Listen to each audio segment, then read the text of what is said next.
ایک اور واقعہ عرض کرنا چاہوں گا۔ حضرت سیدنا موسیٰ علیہ السلام نے ایک شخص کو عرش کے سایہ میں دیکھا۔ حضرت سیدنا موسیٰ علیہ السلام نے ایک شخص کو عرش کے سایہ میں دیکھا۔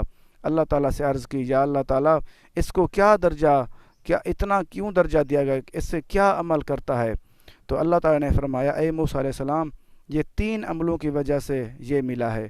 یہ کسی پر حسد نہیں کرتا، اور دوسرا یہ اپنے ماں باپ کا فرما بردار تھا، تیسرا چغل خوری سے خود کو بچاتا ہے۔ دیکھو اللہ اکبر، جس انسان کو عرش کا سایہ نصیب ہوا وہ کیا عمل کرتا، صرف 3 عمل کرتا تھا۔ پہلا عمل، وہ کسی سے حسد نہیں کرتا تھا، دوسرا عمل اپنے والدین کی فرما برداری کرتا تھا، اور تیسرا عمل وہ چغل خوری سے بچاتا تھا اپنے آپ کو۔ یہ مکارم الاخلاق حدیث نمبر، بلکہ صفحہ نمبر 183، حدیث نمبر 257۔ ایک اور واقعہ عرض کرنا چاہوں گا۔ حضرت سیدنا بکر بن عبداللہ مزنی رحمۃ اللہ علیہ فرماتے ہیں کہ ایک شخص کسی بادشاہ کے پاس جایا کرتا تھا، تو اس کے سامنے کھڑا ہو کر کہا کرتا، ان احسان کرنے والوں کو احسان کا بدلہ دو، کیونکہ بروں کو تو ان قریب ان کی برائی کافی ہو جائے گی۔ وہ ایک بندہ تھا، وہ بادشاہ کے سامنے کھڑا ہو کے نصیحت کرتا تھا کہ جو ان احسان کرنے والے ہیں ان کے ساتھ احسان کرو۔ وہ کہتا کہ جو برائی کرنے والے ہیں ان کو بروں کو برائی کا بدلہ لازمی مل جاتا ہے۔ تو ایک شخص اس سے جلتا تھا، اس نے سوچا، یا حسد کرتا تھا، اس نے کہا کہ کیا کروں اس کو، یہ کہیں کسی طریقے سے یہ بادشاہ سے دور ہو جائے۔ اس نے سوچا، پھر اس نے جا کر بادشاہ کو کہا، یہ جو بندہ آپ کے سامنے نصیحت کرتا ہے یہ آپ سے جلتا ہے، یہ کہتا ہے کہ بادشاہ کے منہ سے بدبو آتی ہے۔ تو بادشاہ نے کہا، اگر ایسی بات ہے تو پھر میں اس کو ختم کرا دیتا ہوں اگر یہ مجھ سے جلتا ہے۔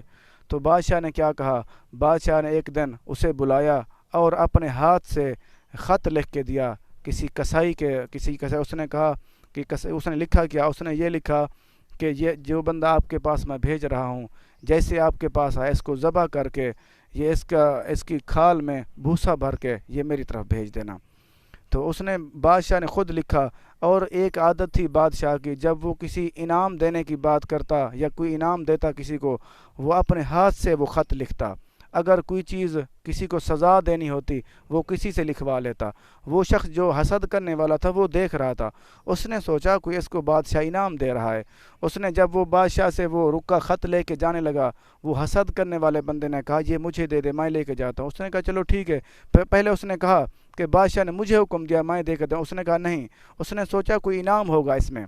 وہ جیسے وہ لے کے چلا گیا، جب وہ کسائی کے سامنے گیا، کسائی نے کہا یہ تو لکھا ہوا ہے، اس کو پکڑ کے ذبح کرو۔ اس نے کہا نہیں، معافیا مانگنے لگا، لیکن اس نے کیا ماننی تھی بات، بادشاہ کا حکم تھا۔ اس نے اس کو فوراً پکڑ کے ذبح کر دیا، ذبح کر کے اس کی کھال میں بھوسا بھر کے وہ بادشاہ کے سامنے پیش کر دیا۔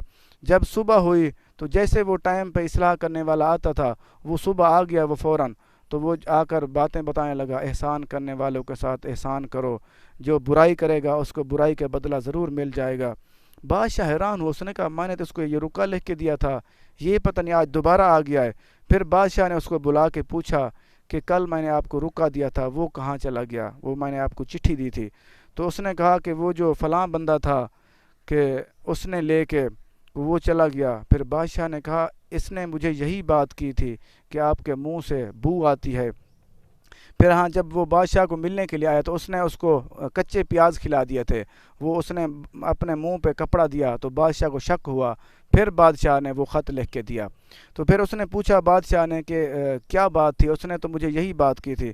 پھر اس نے جو تقریر کرنے والے نے بتایا کہ میں تو آپ سے مجھے بو نہیں آتی، جب میں آپ کو ملنے کے لیے آ رہا تھا اس نے مجھے کچے لہسن کھلائے تھے، اس لیے میرے منہ سے بو تھی، میں نے یہ سوچا کہ بادشاہ کے منہ میں میری بو نہ جائے۔ اس نے کہا ٹھیک ہے، تو نے ٹھیک ہی کہا ہے، جو برائی کرنے والا اس کو برائی کا بدلہ لازمی ملے گا۔ اب تو دوبارہ تقریر بھی کیا کر اور یہی بات دوبارہ سمجھایا کر لوگوں کو بھی، تاکہ پتہ چلے جو بندہ برائی کرنے والے ہیں ان کو برائی کا بدلہ لازمی مل کر رہتا ہے۔